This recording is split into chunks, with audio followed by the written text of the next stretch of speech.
Assalamualaikum warahmatullahi wabarakatuh. Saya Karel Dimas Praditya kelas 7G akan membahas tentang kehidupan manusia pada masa praaksara. Masa praaksara atau prasejarah atau nirleka adalah suatu periode dalam kehidupan manusia ketika manusia belum mengenal tulisan. Masa praaksara dimulai sejak manusia ada hingga manusia disebut mengenal tulisan. Antara daerah yang satu dengan yang lain memiliki perbedaan waktu. Berakhirnya masa praaksara menjadi masa sejarah manusia telah mengenal tulisan. Contoh, bangsa Mesir dan Mesopotamia mengakhiri masa praaksara sejak 3000 tahun sebelum Masehi, sedangkan bangsa Indonesia baru mengakhiri masa praaksara sekitar abad ke-5 Masehi. 500 tahunnya setelah Masehi akhirnya jika dibandingkan masa masyarakat Mesir dan Mesopotamia telah mengenal tulisan sekitar 3500 tahun yang lebih dahulu dari Indonesia. Bagaimana cara para ahli mengetahui kehidupan manusia praaksara? Karena tidak ada tulisan yang ditinggalkan sebagian bukti sejarah, maka cara dilakukan untuk mengetahui kehidupan mereka dalam meneliti fosil, sisa-sisa kehidupan yang telah membatu, misalnya tengkorak dan tulang manusia, tumbuh-tumbuhan dan binatang yang membatu atau sampah dapur. B. Artefak, peninggalan berupa peralatan kehidupan manusia praaksara. C. Tempat tinggal, biasanya ditemukan gua-gua bekas tempat tinggal manusia purba. Periodisasi masa praaksara secara geologis. Zaman Arkaikum berlangsung sekitar 2500 juta tahun yang lalu. Bumi masih panas dan belum ada tanda-tanda kehidupan. Zaman Paleozoikum berlangsung sekitar 3400 juta tahun yang lalu. Muncul tanda-tanda kehidupan seperti makhluk bersel satu, binatang kecil tidak bertulang belakang, ikan, amfibi, reptil. Zaman Mesozoikum berlangsung sekitar 140 juta tahun yang lalu. Kehidupan bumi makin berkembang, ditemukan sejenis dinosaurus atau jenis burung. Jenis binatang paling banyak adalah jenis reptil. Zaman Mesozoikum berlangsung sekitar 600 juta tahun yang lalu, terdiri dari zaman dua, yaitu zaman tersier. Jenis reptil besar mulai punah dan bumi dikuasai oleh jenis mamalia besar, misalnya gajah purba, Mammatus. B. Zaman kuartier berlangsung sekitar 3 juta tahun yang lalu. Diperkirakan mulai ada manusia. Secara arkeologis, zaman batu adalah zaman ketika sebagian perkakas penunjang kehidupan manusia terbuat dari batu. Zaman ini terdiri dari Paleozoikum atau zaman batu tua, berlangsung kurang lebih 600 tahun yang lalu. Kehidupan manusia nomaden, kehidupan berpindah-pindah. Alat-alat yang digunakan terbuat dari batu yang masih kasar dan belum diasah, seperti kapak perimbas, alat serpi, kapak ganggam, pelakes dan perkakas dari tulang dan tanduk. B. Mesozoikum atau zaman batu tegak tengah. Sebagian manusia sudah ada yang menetap, dibuktikan dengan penemuan Jigar atau sampah dapur yang menggunung terdiri dari dan abris sausros gua-gua yang dijadikan tempat tinggal, fable hek kord kapak pendek, dan jigar atau sampah dapur. Abris sausros gua batu karang, lukisan di dinding gua. C. Neolitikum atau zaman batu muda. Manusia sudah menetap dan mengenal bercocok tanam, beternak, atau alat-alat ini dihasilkan beragam dengan bentuk yang sudah dihaluskan. Contoh alat-alat kehidupan mereka adalah kapak persegi, kapak lonjong, mata panah, gerabah, perhiasan, alat pemukul kulit kayu. Zaman Megalitikum pada masa Neolitikum adalah dan berlanjut ke zaman logam. Dikenal tradisi pendirian bangunan dengan batu-batu yang besar disebut zaman Megalitikum. Tradisi ini berkaitan dengan pemujaan terhadap roh-roh nenek moyang. Contoh bangunan hasil tradisi ini adalah menhir, sarkofagus, dolmen, peti kubur, batu, waruga, arca, punden, barundak. Zaman logam, paleomatlatik. Kebudayaan perunggu di Indonesia diperkirakan berasal dari daerah bernama Dongson di Tonkin, Vietnam. Kebudayaan Dongson datang ke Indonesia kira-kira abad ke-300 Masehi, dibawa oleh manusia Supras. Dotro Melayu, Melayu muda yang mengembara ke wilayah Indonesia. Hasil-hasil kebudayaan zaman logam antara lain lekara, moko, kapak perunggu, cendrasa, perhiasan perunggu, manik-manik, bejana perunggu, arca perunggu. Periode berdasarkan perkembangan kehidupan, masa berburu dan mengumpulkan makanan tingkat sederhana diperkirakan terjadi pada masa Paleolitikum. Ekonomi, pemenuhan kebutuhan manusia masih sangat bergantung pada alam, dilakukan secara berburu hewan dan mengumpulkan umbi-umbian, buah-buahan, serta daun-daunan jika sumber makanan di sekitar tempat mereka habis. Mereka pindah ke tempat yang lain. Sosial, hidup secara berkelompok yang tersusun dari keluarga kecil. Laki-laki melakukan perburuan, perempuan mengumpulkan makanan dari tumbuh-tumbuhan dan hewan kecil. Hidup mereka berpindah-pindah. Budaya membuat alat-alat sederhana dari batu, tulang, dan kayu. 1. Alat-alat batu inti, kapak, perimbas, kapak penetak, pahat ganggam, kapak genggam. 2. Alat serpi dari batu yang digunakan sebagian pisau, peraut, mata panah, dan untuk menguliti umbi-umbian. 3. Alat dari tulang dan kayu.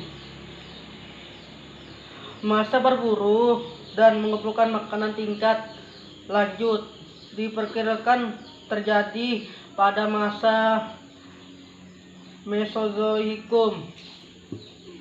Ekonomi, mengenal cara bercocok tanam dengan sistem berladang, yaitu membuka hutan dan menanaminya beberapa kali. Jika tanah sudah tidak subur, mereka pindah ke tempat yang lain. Mereka juga mengenal, memelihara, dan mengembangbiakan binatang. Sosial, hidup berkelompok dan mulai menetap dan memilih goa-goa di sebagian tempat tinggal.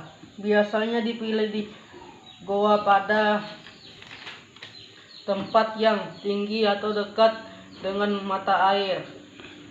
Budaya, mengenal budaya membuat lukisan-lukisan pada dinding goa tempat tinggal mereka yang menandakan perkembangan sistem kepercayaan pada masa itu. Alat-alat kehidupan dari batu dibuat lebih halus dari masa sebelumnya. Misalnya kapak bulat dan kapak pendek. Masa bercocok tanam diperkirakan terjadi pada masa Neolitikum. Ekonomi tidak sepenuhnya bergantung pada alam. Mereka membuka hutan dan menanaminya dengan berbagai jenis tanaman. Mereka juga memelihara dan mengembangbiakan binatang. Kegiatan berburu dan mengumpulkan makanan masih dilakukan. Mereka sudah melakukan barter dari benda-benda hasil pertanian, kerajinan tangan atau hasil laut. Sosial, hidup menatap dan menata kehidupan secara teratur. Hidup berkelompok membentuk perkampungan. Mereka memilih pemimpin, sebagian kepala kampung. Kegiatan yang banyak menghabiskan tenaga dilakukan oleh laki-laki, seperti membangun rumah, menyiapkan lading, dan membuat perahu.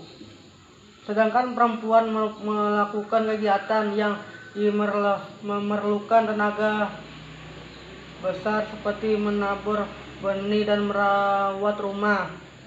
Budaya, alat-alat ini halus dan memiliki fungsi beraneka ragam sebagai penunjang kegiatan sehari-hari, sebagai perhiasan, sebagai alat upacara keagamaan.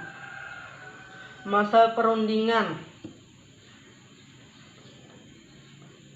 Ekonomi, kehidupan yang mereka dilakukan tidak sekedar memenuhi kebutuhan hidup, tetapi sudah diusahakan untuk meningkatkan kesejahteraan. Pertanian berkembang dengan sistem irigasi. Peternakan berkembang dengan keanekaragaman jenis yang bisa dibiarkan. Kegiatan perdagangan meningkatkan secara teratur, secara barter ke tempat-tempat yang jauh hingga antar pulau dengan barang-barang yang lebih beragam. Sosial, membentuk perkampungan yang lebih besar, hasil penanggabungan beberapa kampung. Jumlah merata lebih besar dan lebih teratur. Muncul kelompok masyarakat seperti petani, pedagang, perajin. Budaya mereka sudah mahir membuat peralatan dari logam. Sistem kepercayaan makin berkembang. Kesenian berkembang dengan beragam seperti seni lukis, seni ukir, pahat, seni patung, dan seni bangunan. 3. Nilai-nilai budaya masa praaksara di Indonesia. A. Nilai religius, kepercayaan. Memiliki kepercayaan pada roh halus yang mempengaruhi kejadian-kejadian alam seperti hujan, banjir, gunung meletus, dan sebagiannya. Mereka juga mempercayai kekuatan kekuatan gaib dari benda-benda yang dikeramatkan seperti kapak, mata, tombak, dan lain-lain. B. Nilai gotong royong.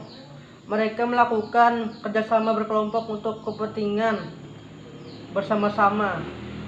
Gotong royong dilakukan misalnya saat membangun rumah dan membangun bangunan batu besar.